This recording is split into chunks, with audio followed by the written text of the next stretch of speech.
નમસ્કાર ગુજરાત. તાજા અને ખૂબ જ અગત્યના મોટા શૈક્ષણિક સમાચાર. હવે આવતીકાલે ગુજરાતમાં શાળાઓમાં રજા જાહેર. સીએમ પટેલનો હકારાત્મક નિર્ણય. ગુજરાતમાં કમલમમાં બોલાવી મહત્વની બેઠક. શિક્ષણ મંત્રીએ કરી મોટી જાહેરાતના સમાચાર જાણતા પહેલા તમે જો ચેનલમાં નવા હો તો ખાસ મિત્રો આપણી ચેનલને ફટાફટ સબસ્ક્રાઇબ કરી લેજો, કારણ કે રોજના તાજા અને ઉપયોગી સમાચાર આખો દિવસના સમયસર અમે તમને આપતા રહીશું. વિડીયો પસંદ આવે તો લાઈક કરી દેજો અને વધુને વધુ આપના મિત્રોને ઝડપથી મોકલી આપજો. ગુજરાતના સીએમ પટેલે પાઠવી ભાવાંજલિ. પૂર્વ વિદેશ મંત્રી સુષ્મા સ્વરાજની પુણ્યતિથિ છે. તેઓનું 6 ઓગસ્ટ 2019ના રોજ નવી દિલ્હીમાં અવસાન થયું હતું. તેઓ ભાજપના નેતા હતા. તેના નિધન પહેલા તેઓ 7 વખત સંસદના સભ્ય અને 3 વખત વિધાનસભાના સભ્ય તરીકે ચૂંટાયા હતા. તેઓ દિલ્હીના પ્રથમ મહિલા મુખ્યમંત્રી બન્યા હતા. સીએમ ભૂપેન્દ્ર પટેલે તેમને એક્સ પર તેની નારી શક્તિના ગૌરવશાળી પ્રતીક ગણાવી ભાવાંજલિ અર્પિત કરી છે. ભારતના વિદેશ મંત્રીએ આપ્યું મોટું નિવેદન. વિદેશ મંત્રી એસ જયશંકર બાંગ્લાદેશ હિંસા અંગે બોલી રહ્યા છે. બાંગ્લાદેશમાં જુલાઈથી હિંસા ચાલુ છે. સુપ્રીમ કોર્ટના નિર્ણય બાદ હિંસા થઈ હતી. રાજ્યસભામાં વિદેશ મંત્રી એસ જયશંકરે નિવેદનમાં જણાવ્યું હતું કે બાંગ્લાદેશની પરિસ્થિતિ પર ભારત સતત ચાંપતી નજર રાખી રહી છે. ધાર્મિક સ્થળોમાં તોડફોડ કરાઈ છે અને હિન્દુઓને નિશાન બનાવાયા હતા. હવે ગુજરાત કમલમમાં મહત્વની બેઠક. ગુજરાતમાં ભાજપના નવા પ્રદેશ પ્રમુખ કોણ બનશે, આનો જવાબ હજી મળ્યો નથી.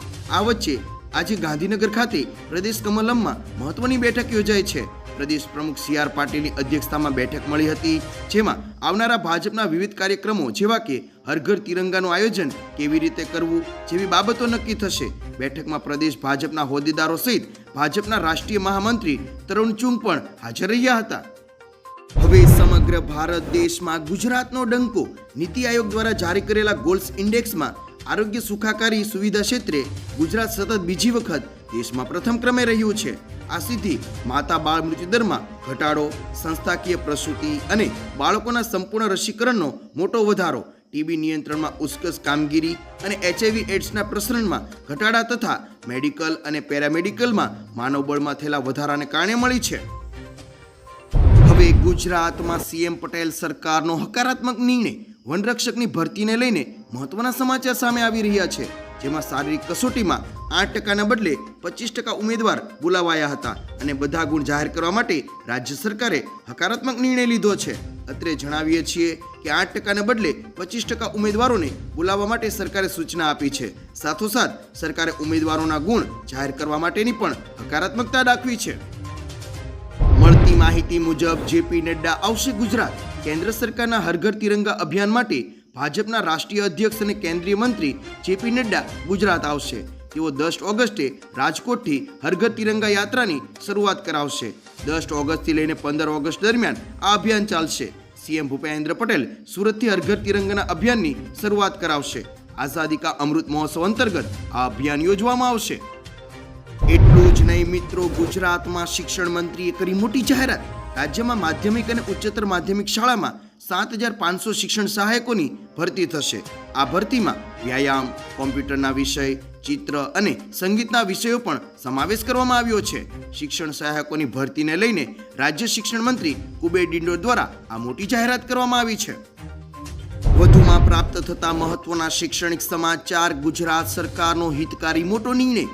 ગુજરાતમાં છેલ્લા ઘણા સમયથી બાળકોના વાલીઓને રાહત મળી નથી, પરંતુ હવે રાજ્ય સરકારનો આ નિર્ણય તેમને રાહત આપનારો છે. સરકારે શાળાઓમાં ખાનગી પ્રકાશનના પુસ્તકના ઉપયોગ પર રોક લગાવી દીધી છે. હવે તમામ શાળાઓએ એનસીઆરટી અથવા તો જીસીઆરટી દ્વારા મંજૂર કરેલા પુસ્તકોનો જ ઉપયોગ કરવાનો રહેશે. આ નિયમનું પાલન તમામ શાળાએ કરવાનો જ રહેશે. સૌથી મોટા શૈક્ષણિક સમાચાર. 9 ઓગસ્ટ એટલે કે આવતીકાલે જિલ્લાઓની તમામ શાળાઓમાં રજા. 9 ઓગસ્ટના રોજ દાહોદ જિલ્લાની તમામ શાળાઓમાં રજાની જાહેરાત કરાઈ છે, કારણ 9મી ઓગસ્ટે વિશ્વ આદિવાસી દિવસની ઉજવણી થશે. દાહોદ જિલ્લામાં ગુજરાતમાં સૌથી વધુ આદિવાસીઓ રહે છે, તેથી શિક્ષણ વિભાગે પરિપત્ર જાહેર કરી રજા જાહેર કરી છે. શાળાઓમાં આદિવાસી સંસ્કૃતિ અંગે જાગૃતિ લાવે તે માટે કાર્યક્રમો યોજાશે. સાથે આદિવાસી સમાજમાં વધતું દૂષણ દૂર થાય તેવા કાર્યક્રમો યોજવા શિક્ષણ વિભાગે પરિપત્રમાં પણ જણાવ્યું છે. ચિંતાજનક શૈક્ષણિક સમાચાર. અને ગુજરાતના કોડીનાર તાલુકાના દામલી ગામે આવેલી પ્રાથમિક શાળાના આચાર્ય અને શિક્ષકો વચ્ચે છેલ્લા 2 વર્ષથી આંતરિક ઝઘડાને કારણે 280થી 300 વિદ્યાર્થીના ભવિષ્ય પર અસર પડી રહી છે. ઝઘડાને કારણે ઘણા શિક્ષકો નિયમિત શાળામાં પણ આવતા નથી. જે વિષયના શિક્ષકો હોય એના બદલે બીજા વિષયની કામગીરી સોંપવામાં આવે છે. ગણિત, વિજ્ઞાન, અંગ્રેજી જેવા વિષયના ઘણા શિક્ષકો ભણાવી શકતા જ નથી.